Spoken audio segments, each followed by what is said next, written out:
Hi again, and welcome to episode 8 of Resistance Month with Yoga Fusion.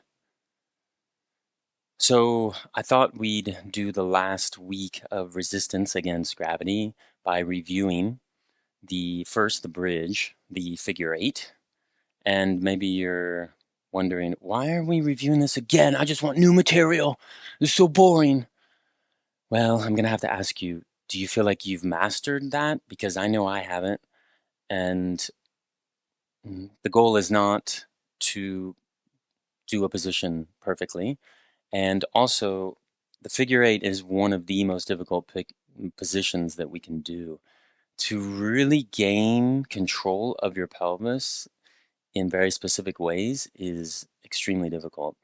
And I'm speaking from my own experience, but I've seen it in over the years teaching people. And this is an area that we really need to turn on and be aware of and embody and bring awareness to the whole gambit of words awareness, manifest. This is the seat of life. Sound like Carl Sagan. So let's lie on our backs. My feet are hip width apart. I'm going to lie back. My knees are in line with my feet. I'm going to tuck my chin under just to elongate my cervical spine. I'm now putting awareness into my big toes. I'm just going to inhale, expand circumferentially, and then exhale, squeeze in circumferentially, the whole abdominal region, back, abs. Inhale, exhale, squeeze in, okay? And then inhale again, exhale, squeeze in, come up into the regular bridge. I'm going to connect my rib cage to my pelvis. Stay there for a tick. Use those big toes. I'm relaxing my shoulders and my jaw, even though I'm yapping to you. I'm going to tilt my pelvis to the right, so my belly button's tilting to the right, okay?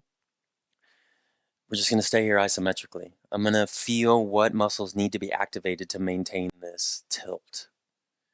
Why don't you do the same? If you can close your eyes and feel what muscles are needed to activate that. I'm connecting my rib cage to my pelvis. And then we're going to come back to neutral and then switch to the other side. Feel the difference. Is it more difficult to tilt to the left than it is to the right? For me, it is. Maybe for you, it's different. Okay, stay there for a little bit. I'm relaxing my shoulders again. And then I'm going to come back to the center. And then we're going to scoop. We're going to tilt to the right, scoop, tilt to the left, scoop, tilt to the right, scoop. Like how I say, scoop. And then tilt to the left, scoop, tilt to the right, scoop, tilt to the left, scoop. Let's do a few more. Tilt to the right, scoop. Tilt to the left, scoop. It's like that ice cream scooper. Tilt to the left, tilt to the right. Trying to keep the knees in the center, keeping my big toes activated to really turn on my inner thighs to help with this, and my abductors, and my glutes, and my lower back. Okay, let's come back to the center. Come down, rest. Breathe into that. Take a few breaths. You can straighten the legs out. I just can't because the wall, as I've stated many times before, a few times, sorry. Don't we all love to exaggerate? We never use superlatives like the best or a lot or always or never. Never. We would never use the word never or always. Okay, we're going to come up again. We're going to engage that rib cage with the pelvis. Tilt to the right, scoop. Tilt to the left, scoop. Tilt to the right, scoop. Tilt to the left, scoop. Okay, now we're going to reverse. Remember we reversed last time? And then we reverse scoop. We're kind of scraping the butt on the floor. If the butt was on the floor, imagine a dog that has worms and it just scrapes the butt on the grass. Isn't that a great visualization? Okay, we're scooping backwards. The scooper goes back. Yeah, I can really feel my lower back being activated here. I love this position. And I'm using my big toes, my inner thighs, my abductors, my lower back. Yep. Okay, come back to neutral. Now let's actively come down. Cool, rest there for a second. I'm going to turn and lie on my back. Hopefully you're doing the same. And then after you lie down, notice what you feel in the pelvic region and the lower back and the abdominal region and your quads and your knees. You feel that tingliness? And I hope you have a love of the most tingly variety. Let your body fall into the floor. Keep resting here. Okay, let's bend our right knees. And we're going to roll over to our left-hand side. Use the right hand to push yourself back up. And we're going to, next position, we're going to review the Chuck Wolf position of the hamstring dynamic lengthening and strengthening. So I'm going to do it from your perspective first.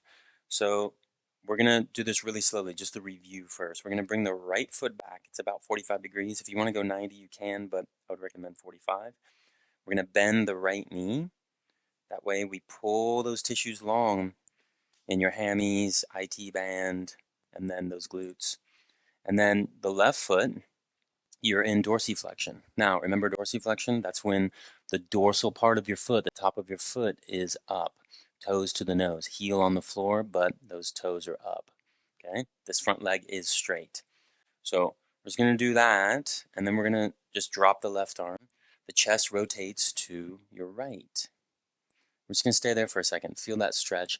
And if you want to externally rotate that left leg a little bit, you can, just to feel the different layers of hamstrings and the connective tissue, all those different fascial bags, kind of gliding amongst each other. And then come back. Left leg comes back. We're going to bend the left knee, straighten that right leg, bring the right foot up, drop the right arm, and then the chest rotates to the left. So let's speed it up a little bit. Right foot back, rotate to the right, left foot back, rotate to the left. Right foot back, rotate to the right, left leg back, rotate to the left. A few more. Okay, now right leg comes back, then the legs don't change position.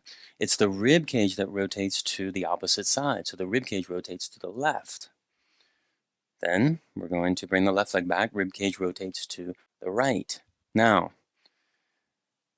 a big problem that I've seen a lot of people is that when they can't get the rotation in the rib cage, they overcompensate with the arms and then they injure their shoulders.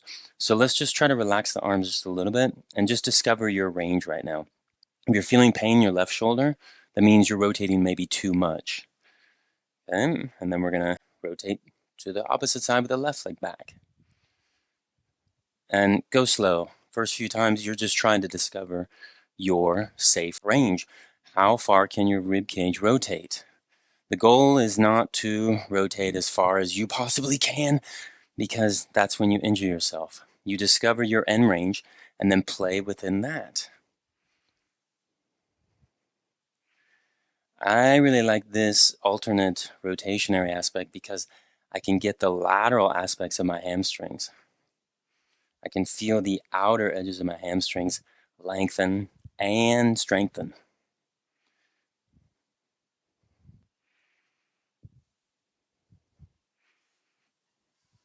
Yep. Okay, come on back. Let's line our backs. Let's rest here for a second. I love that position so much. Let your body fall.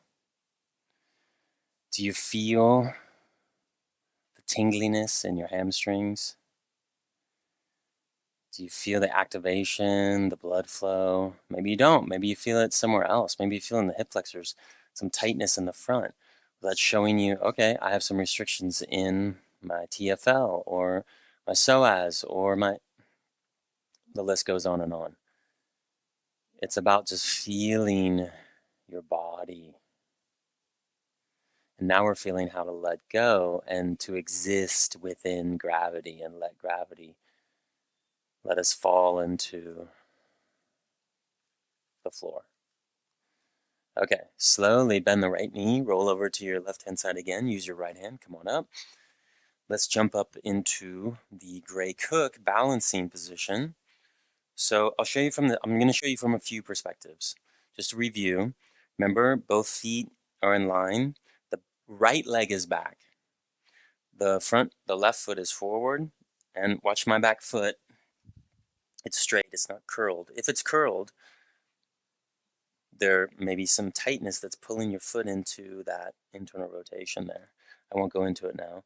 And then we're going to bring the pelvis as far forward as you can go. We're going to tighten that right butt cheek. Arms are up to the side, and we're just staying here. Balancing here. I'm relaxing my shoulders.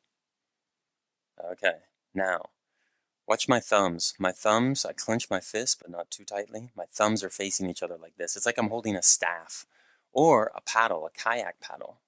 And then we're going to kayak down the river. And you notice how this is way more difficult with the arms. And if you bust it, you bust it. Get back up. Get back up on the horse. Get back in the canoe.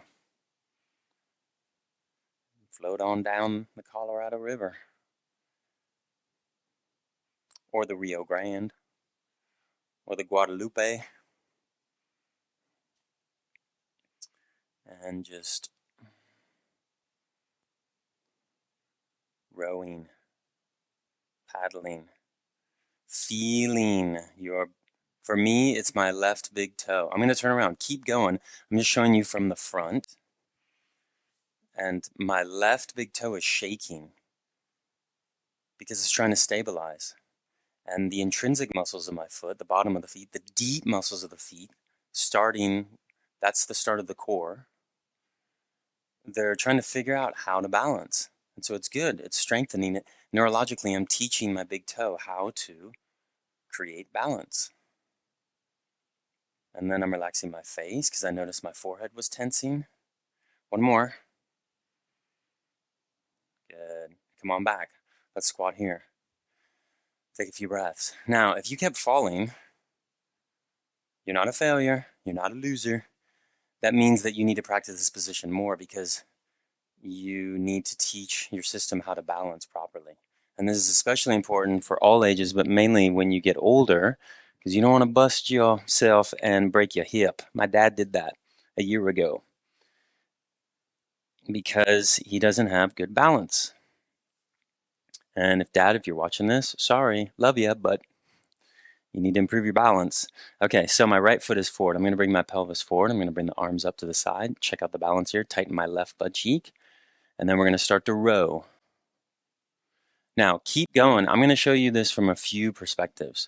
So first, the side. Okay.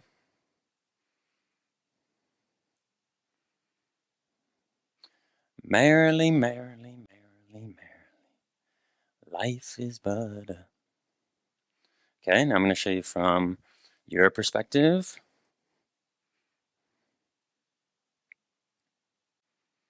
And this side for me is way easier. It's my other side that's more difficult. If this side is more difficult, you want to stop the video in a second after we finish this and do this side again, or switch back to the other side. That's the wonderful thing about the interwebs. You can decide when to stop the video and practice it on your own. Hint, hint, nudge, nudge. Know what I mean? Know what I mean? Do one more. Okay. Come back and rest. Let's lie on our backs.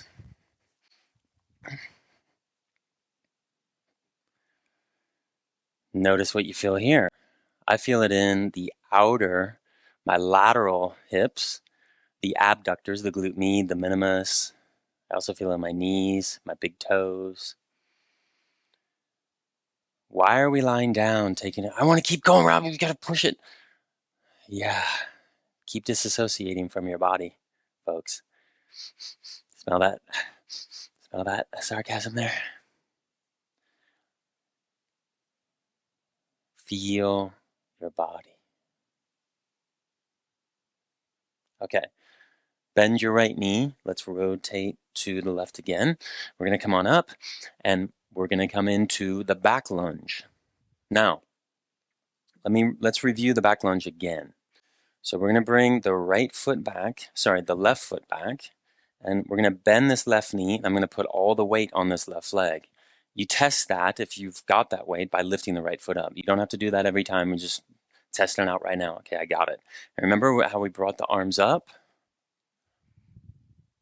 And then how we leaned to the left and leaned to the right, and then lean to the left, and then lean to the right. I'll show you from your perspective. Lean to the left, lean to the right. Okay, we got that down. Now we're going to add a little bit of rotation. So we're going to do a little bit of Gong Fu. Gong Fu is not child's play. So I'll show you from your perspective. We're going to bring the left leg back, bend this left knee, engage the glutes, the psoas and the hip flexors are resisting you from falling back. And watch, this right arm, both palms face to the left. And I'm just going to rotate my rib cage this way in a spiral motion.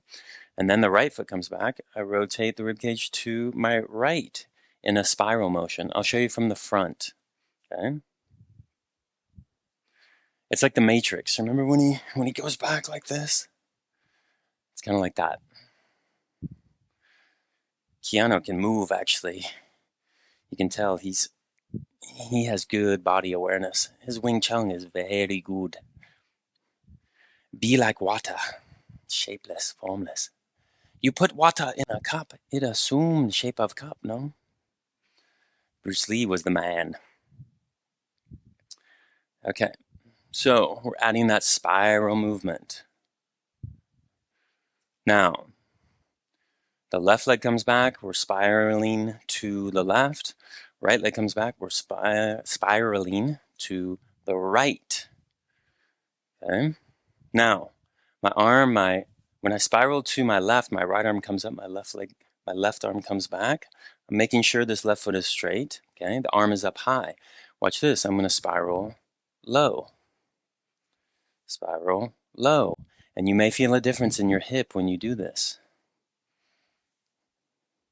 Feel a different little pull in your hip when you spiral low, when that rib cage rotates and spirals. Yep. Okay, now rest for a second. Feel that. I can feel my glutes activated. Okay. Now my left leg comes back. I'm going to spiral to the right. My right foot comes back. I'm going to spiral to my left. Yep. I love this one. All the weight in the QL there. Not all the weight, but a lot of the weight. I can feel it in my quadratus lumborum.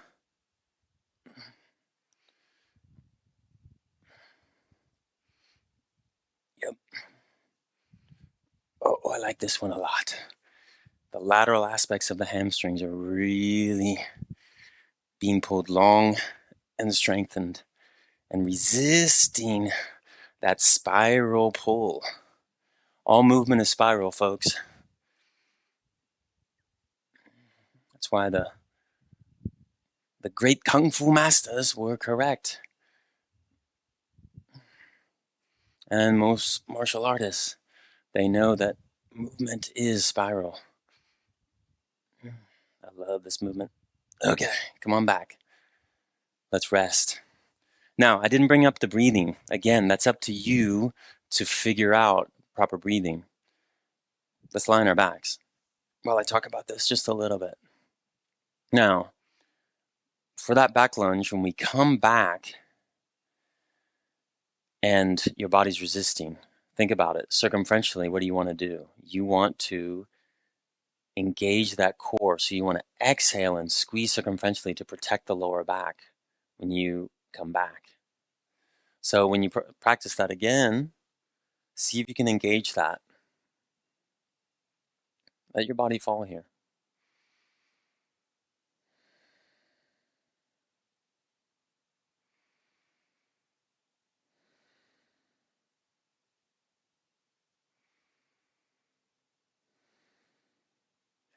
Okay, keep resting. I'm going to bend my right knee. I'm going to roll over to my left-hand side.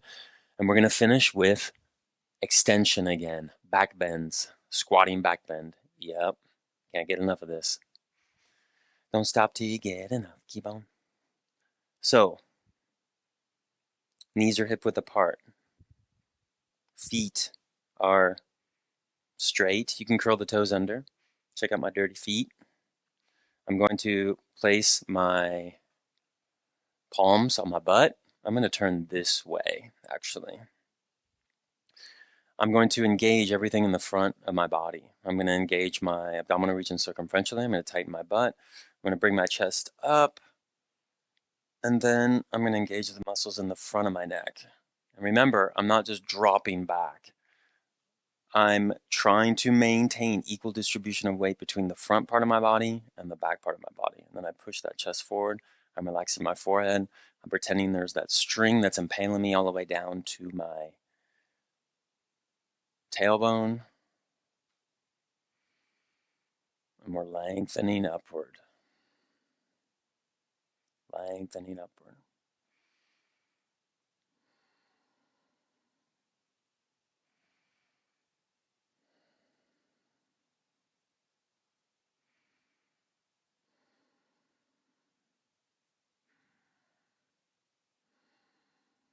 We're still here. Using my butt to protect my lower back. Using my abdominal region to protect my lower back. Pushing my chest forward. And lengthening upward. Opening that chest up. Okay. Drop the feet. Let's line our backs. We're almost done. And let your body fall into the floor. Now, keep resting. And this concludes Resistance Month. So hopefully, you're giving up resistance to gravity and have become its friend and not its foe. Keep practicing these movements and keep resting by letting go of the physical self and the hamster wheel in the mind by becoming one with your breath. The rhythm of nature, the rhythm of the universe. Keep resting, folks. See you next week.